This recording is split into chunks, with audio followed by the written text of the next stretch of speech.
The general who in advancing does not seek personal fame, and in withdrawing is not concerned with avoiding punishment, but whose only purpose is to protect the people and promote the best interests of his sovereign, is the precious jewel of the state. When orders are consistently trustworthy and observed, the relationship of a commander with his troops is satisfactory.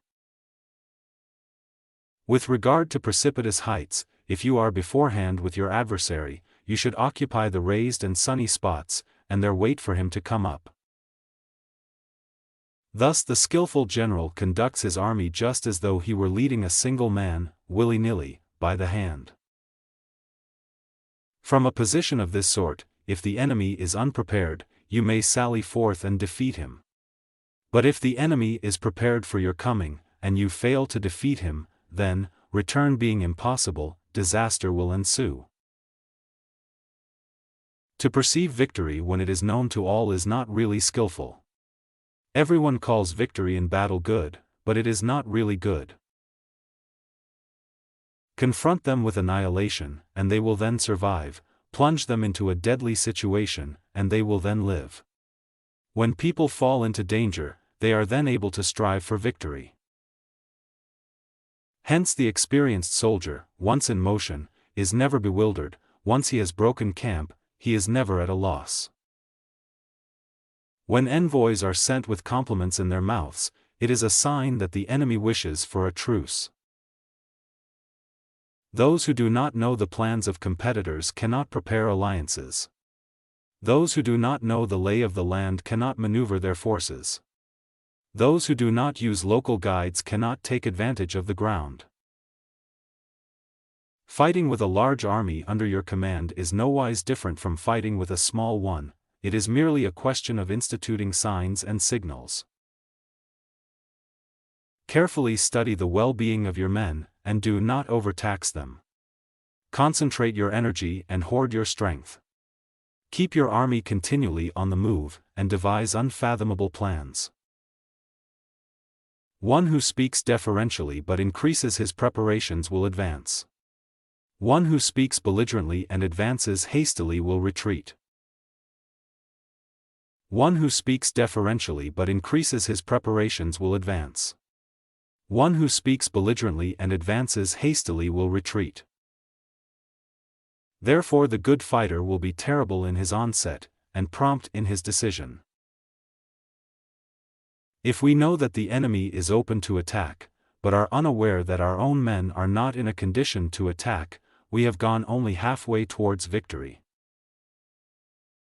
According to my assessment, even if you have many more troops than others, how can that help you to victory?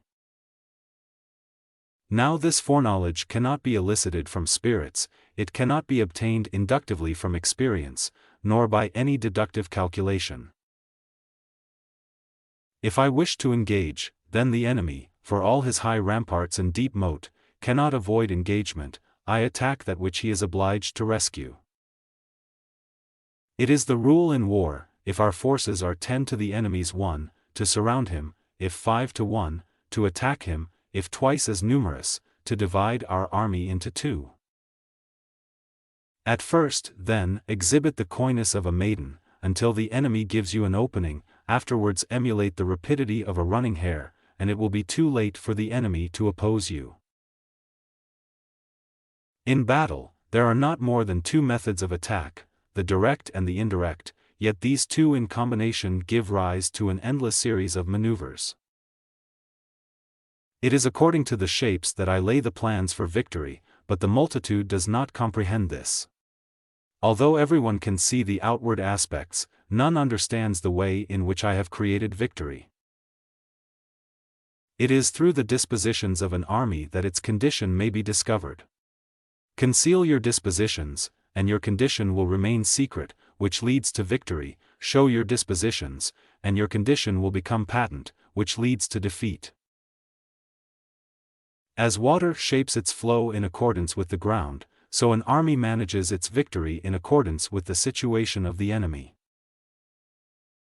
When a general, unable to estimate the enemy's strength, allows an inferior force to engage a larger one, or hurls a weak detachment against a powerful one, and neglects to place picked soldiers in the front rank, the result must be rout.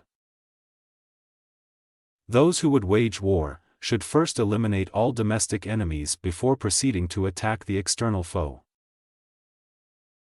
For them to perceive the advantage of defeating the enemy, they must also have their rewards. In a position of this sort, even though the enemy should offer us an attractive bait, it will be advisable not to stir forth, but rather to retreat, thus enticing the enemy in his turn. Then, when part of his army has come out, we may deliver our attack with advantage.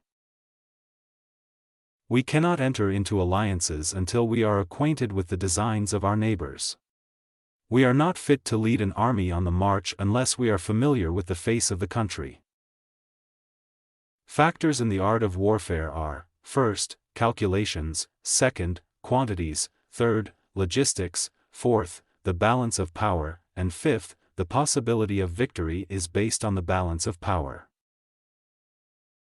Hiding order beneath the cloak of disorder is simply a question of subdivision. Concealing courage under a show of timidity presupposes a fund of latent energy. Masking strength with weakness is to be effected by tactical dispositions. No ruler should put troops into the field merely to gratify his own spleen. No general should fight a battle simply out of pique. If soldiers are punished before they have grown attached to you, they will not prove submissive, and, unless submissive, then will be practically useless. If, when the soldiers have become attached to you, punishments are not enforced, they will still be unless. If our soldiers are not overburdened with money, it is not because they have a distaste for riches. If their lives are not unduly long, it is not because they are disinclined to longevity. So it is that good warriors take their stance on ground where they cannot lose, and do not overlook conditions that make an opponent prone to defeat. These are 6 ways of courting defeat, which must be carefully noted by the general who has attained a responsible post.